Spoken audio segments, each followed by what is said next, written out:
Le plus gros problème pour moi, ça va être la lutte, une véritable lutte contre les pannes.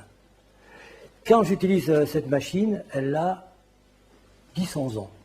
Je crois qu'elle est rentrée en 51, donc moi je travaille entre 60 et 61 dessus, donc elle a 10 ans à peu près. C'est déjà une vieille machine vu les technologies, c'est une technologie à tube. Donc, pour parler en termes un peu techniques, elle a à peu près un MTBF de 4 heures. Le MTBF, c'est le temps moyen entre deux pannes. Ça veut dire que cette machine tombe en panne au moins, quand j'utilise, au moins une fois dans l'après-midi, à peu près régulièrement. Elle tombe en panne. Et quand elle tombe en panne, il faut trouver qu'est-ce qui a claqué.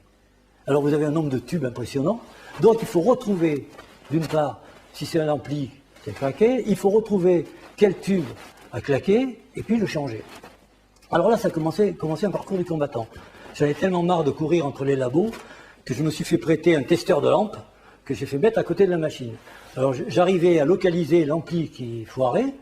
Une fois que j'avais trouvé l'ampli qui était en panne, je sortais tous les tubes, j'essayais tous les tubes, je trouvais le tube qui était défectueux. À cette époque-là, les labos, je ne sais pas si ça a beaucoup changé, mais à cette époque-là, les labos n'avaient pas d'argent, mais il y avait un distributeur de tubes électroniques, avenue Félix Vialet, pas très loin de l'école d'ingénieur. Je descendais au courant, acheter un tube, je remettais mon tube et je recommençais ma manip. Il y avait aussi des problèmes, c'est que les condensateurs chimiques vieillissent mal. Et quand vous mettez la machine sous tension, le calculateur sous tension, souvent, ils explosaient. Et un condensateur chimique, c'est très marrant comment ça explose. Ça fait un bruit de détonation, et puis ça dégage un petit nuage de fumée, et tout le labo sursautait. Donc j'ai eu changement de condensateur, changement de tube. J'ai eu beaucoup de bagarres à faire avec cette machine sur les défaillances qu'elle avait.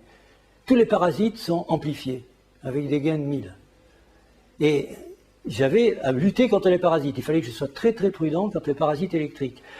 Comme la machine était dans un endroit où il y avait d'autres manips, où il y avait un certain nombre de gens qui manipulaient, etc., si je ramassais du 50 période, du 50 période sur ma machine, et que j'étais en train d'enregistrer, et on enregistrait à cette époque-là avec des enregistreurs, des CFRAM, à encre avec une aiguille qui vibrait.